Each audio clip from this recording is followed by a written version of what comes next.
नमस्कार मंडळी, आपले सण आणि उत्सव या उपक्रमात आपणा सर्वांचं मनपूर्वक स्वागत। मंडळी, नवरात्र उत्सव सगळीकडे अगदी थाटामाटामध्ये सुरू आहे। देवीचा जागर आपल्याला ठिकठिकाणी दिसतो आहे। घागरी फुंकण्याचा जो नाद आहे तोही आपल्या कानावरती पडतो आहे। आज आपण जी पाचवी माळ आहे ती पाचवी माळ देवीला चढवणार आहोत आणि ह्या भागामध्ये आपण कशाची माहिती बघणार आहोत तर कन्याकुमारी या स्थानाची, या शक्तिपीठाची माहिती मंडळी आपण आजच्या भागामधनं पाहणार आहोत। त्याचं महात्म्य काय आहे, त्या पाठीमागची कथा काय आहे ती थोडीशी समजावून घेणार आहोत। आपल्या भारत देशाचा विस्तार सांगताना आपण काय सांगतो श्रोते हो? काश्मीर ते कन्याकुमारी। काश्मीर वसलं आहे कुठे? हिमालयाच्या कुशीमध्ये, आणि सागर तटी आहे कन्याकुमारी। मंडळी, कोण ही कन्याकुमारी? जी युगानुयुगे आपल्या हातामध्ये वरमाला घेऊन उभी आहे, कोणाची तरी वाट बघत आहे। ती वाट बघताना थांबत नाही आहे, त्रासत नाही आहे। तर असा कोण भाग्यशाली वर आहे की ज्याच्यासाठी ती तिष्ठत उभी राहिलेली आहे? तिच्या अस्तित्वामुळेच त्या स्थानाला शक्तिपीठ असं संबोधलं जातं। या शक्तिपीठा पाठीमागची कथा काय आहे? आणि तीच आपली कन्याकुमारी देवीची कथा आहे बरं का मंडळी।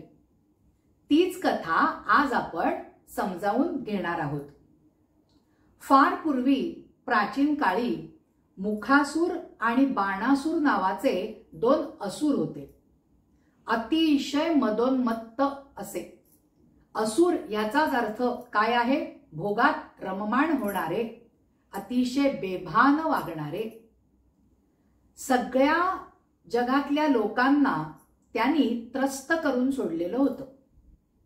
भयग्रस्त जे झालेले होते लोक, ते अतिशय घाबरून आणि यांच्या त्रासाला कंटाळून शिवशंकरांकडे गेले।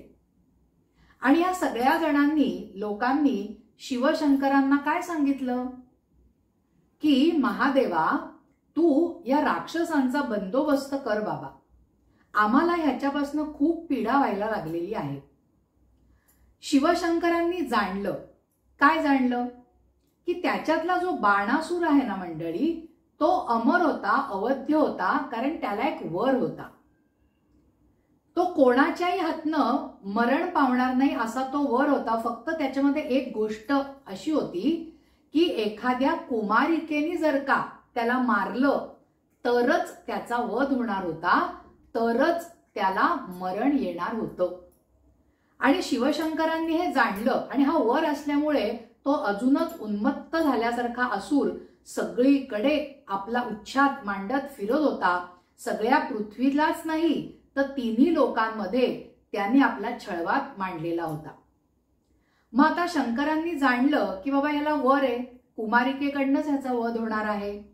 मग त्यांनी काली मातेला सांगितलं, हे काली माते, तू या राक्षसांचा बंदोबस्त कर, लोकांना तो प्रचंड त्रास देतो आहे, ते सामर्थ्य तुझ्यामध्येच आहे, कारण कुमारिकेच्या हातूनच त्या बाणासुराला मरण येणार आहे। आणि म्हणून काली मातेला शंकरांनी सांगितलं की तू याला मरण येईल असं काहीतरी कर। काली मातेने ती गोष्ट मानली आणि कुमारिकेच्या रूपामध्ये ती अवतीर्ण झाली। आणि कुठे गेली काली माता? काली माता कुमारिकेच्या रूपामध्ये, कन्याकुमारीच्या रूपामध्ये दक्षिण दिशेला गेली आणि तपस्साधनेला बसली। देवीच आहे मूळची, पण आता कुमारिकेच्या रूपात तिने जन्म घेतलेला होता। ती अतिशय लावण्यवती होती, रूपवान होती, अतिशय तेजोमय होती। तिचं ते संपूर्ण सौंदर्य पाहून कित्येक जण तिच्यावरती भाळायला लागलेले होते। लोक तर जाऊ देच मंडळी, देवांना सुद्धा असं वाटायला लागलं होतं की ह्या कन्याकुमारी बरोबर आपण विवाह करावा. त्यांच्यातही एक प्रकारची चढाओढ किंवा स्पर्धा लागलेली दिसते. आणि ही कन्याकुमारी मात्र काय करते आहे, स्वतःचं तपश्चरण करते आहे. परंतु कुमारिकाच ती, देवीचं जरी रूप असलं तरी मानवाच्या रूपामध्ये ती आलेली आहे. त्याच्यामुळे एका देवानी जेव्हा तिला मागणी घातली त्यावेळेला हा आपला पती व्हायला लायक आहे असं तिला वाटलं आणि तिने होकार दिला. झालं. मग आता असं ठरलं की लवकरात लवकर त्या दोघांचा विवाह झाला पाहिजे. हे सगळं घडत आहे हे पाहिल्यानंतर तिकडे सगळ्या इतर देवांना चिंता लागली. कारण या कुमारिकेचं जे उद्दिष्ट होतं ते काय होतं, या असुरांचा नाश करायचा. आणि ह्या कुमारिकेचा जर का विवाह झाला तर काय घडणार होतं, तिच्या कपाळी सौभाग्य टिळा लागला असता तर ती कुमारिका राहिली नसती. आणि ती कुमारिका राहिली नसती म्हणजेच बाणासुराचा वध करणं अशक्य होऊन बसलं असतं. देवांना या चिंतेने ग्रासलं की आता करायचं काय. आणि म्हणून त्यांनी अशा कठीण समयी जो अतिशय युक्तिपूर्वक कृती करतो अशा नारद मुनींना पाचारण केलं. झालं. नारद मुनी देवांकडे आले. देवांनी त्यांना काय प्रश्न आहे, समस्या आहे ती समजावून सांगितली. नारद म्हणाले, तुम्ही काळजी करू नका, मी कामाला लागतो. आणि ते तडक तिथून निघाले आणि कन्याकुमारीला भेटायला गेले. त्यांनी कन्याकुमारी बरोबर संवाद साधला. ते त्या देवी कुमारीला म्हणाले की अगं, ज्याच्यावर तू भाळली आहेस तो नवरदेव खरोखर तुला पसंत आहे ना, तो तुला साजेसा वर आहे ना. कारण तू तर कितीतरी रूपवती आहेस, तू तर कितीतरी गुणवान आहेस, तुला ह्याच्यापेक्षा सुद्धा चांगला वर मिळू शकतो. तू मला स्वतःचा भ्राता किंवा तू मला स्वतःचे वडील समज. ह्या नात्याने मी तुझं हे लग्न मोडतो आणि अजून एखाद्या श्रेष्ठ देवाबरोबर किंवा वराबरोबर आपण तुझा विवाह जमवूया. असं नारद मुनी तिच्याशी वार्तालाप करतायत. आणि त्या कुमारिकेचं मन या विवाहापासनं बाजूला होतंय का ह्या प्रयासामध्ये ते आहेत नारद मुनी. पण ती कन्याकुमारी जेव्हा नारद मुनी तिला विचारतात की तुला हा वर खरोखर आवडला आहे का, तेव्हा ती स्त्री सुलभ भावनेने लाजते आणि आपला होकार मानेनेच कळवते.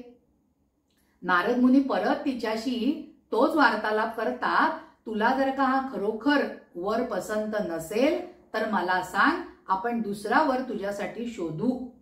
परंतु कन्याकुमारी म्हणते, मला हाच वर आवडलेला आहे, मी ह्याच्याशीच लग्न करणार आहे.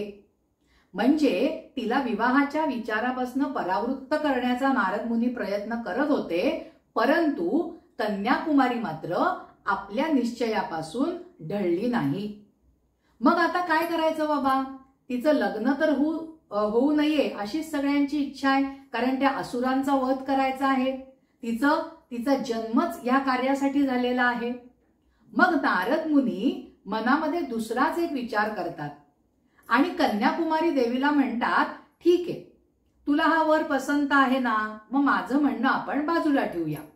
पण बघ तुला जगाचा कोणताही अनुभव नाहीये आणि पारखल्याशिवाय, कसोटी घेतल्याशिवाय तू त्या वराबरोबर लग्न करू नयेस असं माझं प्रामाणिक मत आहे. विचार कर तू या गोष्टीचा. तो तुझ्या प्रेमाच्या कसोटीला उतरतो आहे की नाही हे आधी तू तपासून घे आणि मगच त्याच्याशी विवाह कर. आणि ही गोष्ट मात्र त्या देवी कुमारिकेला, कन्याकुमारी जी आहे तिला पटते. आणि ती स्वतःच नारदांना विचारते की ब्रह्मर्षी, मी कोणत्या पद्धतीने त्याची परीक्षा घेऊ त्या देवाची की ज्याच्याबरोबर मला माझा विवाह करायचा आहे. त्यावेळेला अतिशय चपलकपणे एक उपाय किंवा एक गोष्ट तुझ्या होणाऱ्या पतीला करायला सांग असं नारद मुनी कन्याकुमारी देवीला सांगतात.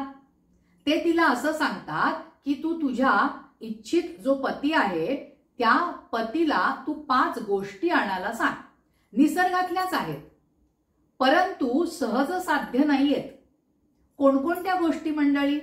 बघा, ती देवी त्या 5 गोष्टी आपल्या भावी पतीला आणायला सांगते. कोणत्या आहेत त्या? ती पहिल्यांदा असं सांगते की नारळाला 3 डोळे असतात, सगळ्या जगाने पाहिलेलं आहे, परंतु मला असा नारळ आणून दे की ज्याला डोळा नाही. ही पहिली गोष्ट बरं का. दुसरी गोष्ट काय आणायला सांगते ती दुसरी गोष्ट अशी आणायला सांगते की आंब्याच्या झाडाला आंबा लागतो, बरोबर आहे, तो देठाच्या आधाराने असतो, पण मला असा आंबा आणून दे की ज्याला देठ नाही आहे. तिसरी गोष्ट ती सांगते की ऊसाला पेर असतं, पण मला असा ऊस पाहिजे की ज्याला पेरच नाही आहे. चौथी गोष्ट ती सांगते की जे पान असतं, खायचं विड्याचं जे पान असतं त्याच्या पाठीमागे शिरा असतात, रेषा असतात बघा. मला असं पान आणून दे की ज्याच्या पाठीमागे एकही रेष नाही आहे. म्हणजे अशा पद्धतीने ती गोष्टी सांगते. आणि शेवटची 5वी गोष्ट काय सांगते की फूल कसं उमलतं. आधी कळी असते आणि कळीतनं फूल उमलतं, पण त्या कळीतनं फूल उमलताना ती कळी फाटली जाते आणि मग त्याचं फुलामध्ये हळूहळू रूपांतर होतं. तर मला असं फूल आणून दे की जे उमलताना त्याची कळी फाटलेली नाही. निसर्गामध्ये या गोष्टी सहज साध्य होणाऱ्या नाहीयेत. खूप अपवादात्मक परिस्थितीमध्ये अशी गोष्ट वस्तू निर्माण होते, हे नारद मुनींना माहित होतं. आणि कन्याकुमारी आपल्या त्या भावी पतीला सांगते, त्या देवाला सांगते की मी तुला विशिष्ट मुदत देते, त्या मुदतीमध्येच ह्या गोष्टी तू आणून द्यायच्यास, तरच मी तुझ्याबरोबर विवाह करीन. आणि तो बिचारा तिचा भावी पती उतावीळ झाला होता कन्याकुमारीचं पाणी ग्रहण करण्यासाठी, तिच्याबरोबर विवाह करण्यासाठी. त्याच्यामुळे तो ही अट कबूल करतो आणि दिवस रात्र सगळीकडे फिरतो, खूप कष्ट घेतो, फिरतो आणि तो ह्या सगळ्या 5च्या 5 वस्तू जमवतो. आता त्याला ओढ लागलेली आहे कन्याकुमारीला भेटायला जाण्याची की तिला कधी या वस्तू देतोय आणि माझा विवाह तिच्याबरोबर कधी होतोय असं त्याला होतं. पण जी विशिष्ट मुदत दिलेली असते ना मंडळी, ती संपायला आलेली असते. सूर्योदयाला ती संपणार असते आणि सूर्योदय व्हायला एक पळ अवकाश असतो. तो धावत पळत कन्याकुमारीच्या भेटीला निघालेला आहे. आणि इकडनं नारद मुनी ते सगळं पाहतायत की हा देव आपल्याला वाटलं होतं तसं नाहीये, हा हुशार निघाला, यांनी शोधल्या बाबा त्या वस्तू. आता त्याला कोणत्या कारणाने अडवायचं, तो आता पोचणार त्या वस्तू घेऊन सूर्योदयाच्या आत. असं घडलं तर असुरांचा वध अशक्य आहे. 3 लोकांमध्ये तो हाहाकार माजवणार आहे परत. आणि म्हणून त्यांना अचानक एक युक्ती सुचते आणि ते कोंबड्याचा आवाज काढतात. कोंबडा आरवला की सूर्योदय झाला असं समजलं जायचं. त्याच्यामुळे ज्या वेळेला नारद मुनी कोंबडा आरवला असा आवाज काढतात कोंबड्याचा, त्यावेळेला त्या देवाला वाटतं की सूर्योदय झाला, आपल्याला दिलेली मुदत संपून गेलेली आहे. तो हताश होतो, तिथेच जमिनीवरती बसतो आणि सूर्योदय होऊन जातो. इकडे कन्याकुमारी मात्र अतिशय काय म्हणतात त्याला, भावनिक पूर्ण पद्धतीने तो देव कधी येईल, त्या वस्तू आणून देईल याची वाट बघत असते. परंतु तो काही विशिष्ट मुदतीत येत नाही. त्याच्यानंतर सुद्धा बराच काळ होतो तरी तो येत नाही म्हटल्यानंतर मात्र सहज सुलभ भावनेमधनं ती प्रेमाची जागा रागाने व्यापली जाते. तिला प्रचंड राग येतो. आपल्या लग्नाची जी तयारी आहे ती तयारी ती सगळी उलथवून टाकते. परंतु कालांतराने ती शांत होते आणि परत आपल्या तपाचरणाला बसते. तपाचरणाला ती बसल्यानंतर तिचं जे मूळचंच जे रूप आहे त्याच्यामध्ये अधिकच वाढ होते आणि तिची जी कीर्ती आहे ती सगळीकडे पसरायला लागते. कन्याकुमारी देवी हे नाव सगळीकडे पसरलं जातं.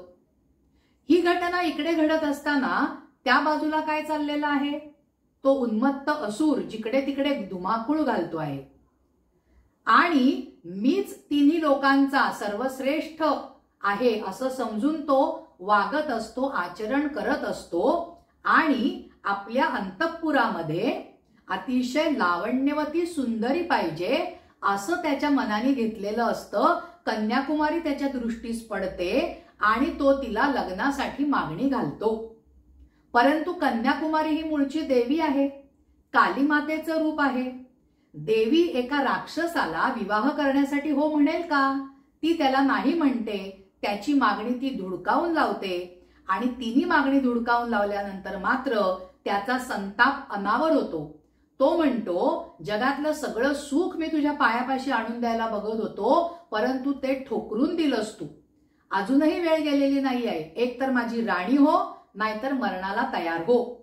अतिशय आदळापट करत तो तावातावाने हे बोलत असतो. कन्याकुमारी शांतपणे उभी असते, कुठलीही प्रतिक्रिया त्याला देत नाही. शेवटी तो कन्याकुमारीवरती चालून जातो तिला पकडण्यासाठी. पण ती कन्या कुमारी त्याच्यामुळे ती अतिशय चपळ असते. जशी काही वीज हलतीये अशी ती पळायला लागते, त्याला चकवा द्यायला लागते. पळून पळून तो दमतो राक्षस तिचा पाठलाग करून तिला पकडण्यासाठी. परंतु तिच्याबद्दलची अभिलाषा मात्र त्याच्या मनातनं जात नाही. तो आपल्या सगळ्या हातांमध्ये शस्त्र धारण करतो आणि तिला मारायला जातो. तरी सुद्धा अतिशय निश्चलपणे, अतिशय संयमित रूपामध्ये ती कन्याकुमारी तशीच उभी असते. आणि ज्या वेळेला तो तिच्या अंगावरती धावून जातो त्यावेळेला ती एकच शस्त्र उगारते आणि त्याचा काय करते? शिरच्छेद करते. त्याला देहांताचं शासन करते, त्याला मारून टाकते. आणि तो मरण पावल्यानंतर मात्र काय होतं? तिन्ही लोक सुटकेचा निश्वास टाकतात. लोकांना, देवांना, सगळ्यांना आनंद होतो. आणि ह्या असुराच्या तडाख्यामधनं परत तिन्ही लोक मोकळे झाले म्हणून सगळ्यांना खूप बरं वाटतं. कन्याकुमारी तिचं जे काही कार्य आहे, कार्यकर्तृत्व आहे ते ती करते. ती परत या सगळ्यापासून बाजूला होते मंडळी, कारण तिच्या मनामध्ये तो देव बसलेला आहे. त्यांनी आपली इच्छा पूर्ण केली नाही हा सल तिच्या मनामध्ये आहे. ती सगळ्यापासून विरक्त होते आणि परत तपश्चर्येला बसते. आणि आजही असं म्हटलं जातं, युगानुयुगे ती त्या ठिकाणी उभी आहे, आपल्या प्रियकराची वाट बघत किंवा आपला जो भावी पती आहे त्याची वाट बघत वरमाला हातात घेऊन ती उभी आहे. आणि तिच्या मधलं जे तेज आहे ते तेज त्या स्थानाशी जोडलं गेलेलं आहे. ते स्थान महात्म्यामुळे त्याला शक्तिपीठ असं संबोधलं जातं. श्रोते हो, ही कथा आहे कन्याकुमारी या शक्तिपीठाची. आता या संपूर्ण कथेमधनं आपण काय घ्यायचंय? आपण या देवीच्या रूपामधनं स्वतःसाठी कोणता उपदेश घ्यायचा आहे? कोणता जागर आपल्याला या ठिकाणी अपेक्षित करायचा आहे किंवा या ठिकाणी कोणता जागर आपल्याला करायचा आहे? लक्षात घ्या, देवी असली तरी ती कुमारिका बनून जन्माला आल्यानंतर स्त्री सुलभ भावनेमधनं ती त्या देवाला मनातल्या मनामध्ये पती त्याच्याबरोबर लग्न करायला ती तयार होते. म्हणजे भावनाशीलता सुद्धा त्या कुमारिकेच्या अंगी आहे. देवीच्या एकंदर गुणांमधला जो गुण आहे भावनाशीलतेचा, भावना असलेला, तो तिच्याकडे आपल्याला दिसतो. परंतु ज्या वेळेला तिच्या मनातली ही इच्छा पूर्ण होत नाही तरी सुद्धा ती स्वतःचं कर्तव्य करण्यासाठी मागे हटत नाही. समाजाला ज्यांनी त्रासलेला आहे त्या राक्षसाचा ती वध करते. स्वतःच्या कर्तव्यापासून मागे ढळत नाही, हलत नाही. स्वतःचं कर्तव्य ती पूर्ण करते आणि परत या सगळ्यातनं अलिप्त होते आणि स्वतःच्या तपश्चरणामध्ये मशगूल होते. अशी ही कथा आहे. म्हणजेच आपण ह्याच्यामधनं काय बोध घ्यायचा आहे की वैयक्तिक आयुष्यामध्ये कधी जर का एखादा घनघोर प्रसंग जरी आपल्यावरती आला असला तरी समाजाच्या हितासाठी जी गोष्ट करणं आपल्याला शक्य आहे ती त्या क्षणी आपल्या भावना बाजूला ठेवून समाजाच्या हितासाठी, राष्ट्राच्या हितासाठी आपण ती गोष्ट करायला पाहिजे. हा कर्तव्य पूर्तीचा जागर आपल्याला या कन्याकुमारी देवीच्या शक्तिपीठाच्या कथेमधनं नक्कीच गवसतो मंडळी. कर्तव्य पूर्ती करायची, आपल्या कर्तव्यापासून मागे हटायचं नाही. वैयक्तिक राग लोभ ज्या काही भावना आहेत त्या भावना आपल्या कर्तव्यपूर्तीच्या आड आणायच्या नाहीत. मला तरी या कथेचा जो भावार्थ आहे तो असाच घ्यावा वाटला. कर्तव्य करायचं, राष्ट्र उद्धार, समाज उद्धार हा महत्वाचा आहे. कन्याकुमारी देवीने तो आदर्श आपल्या समोर मंडळी घालून दिलेला आहे. आणि अशी ही जी कन्याकुमारी देवी आहे तिच्यामुळे कन्याकुमारी हे स्थान शक्तिपीठ म्हणून गणलं जातं. मंडळी, आपण आपल्या या सगळ्या भागांमध्ये देवीची वेगवेगळी रूपं किंवा त्या अनुषंगाने येणाऱ्या कथा या समजावून घेण्याचा प्रयत्न करत आहोत. आज आपण ही 5वी माळ देवीला अर्पण केलेली आहे, चढवलेली आहे. तर परत एकदा या भागाचा शेवट करताना आपण आपल्या आईला साद घालूया, आपण आपल्या आईचा जागर करूया आणि सगळ्यांनी म्हणूया, जगदंब उदयोस्तु, जगदंब उदयोस्तु. धन्यवाद मंडळी.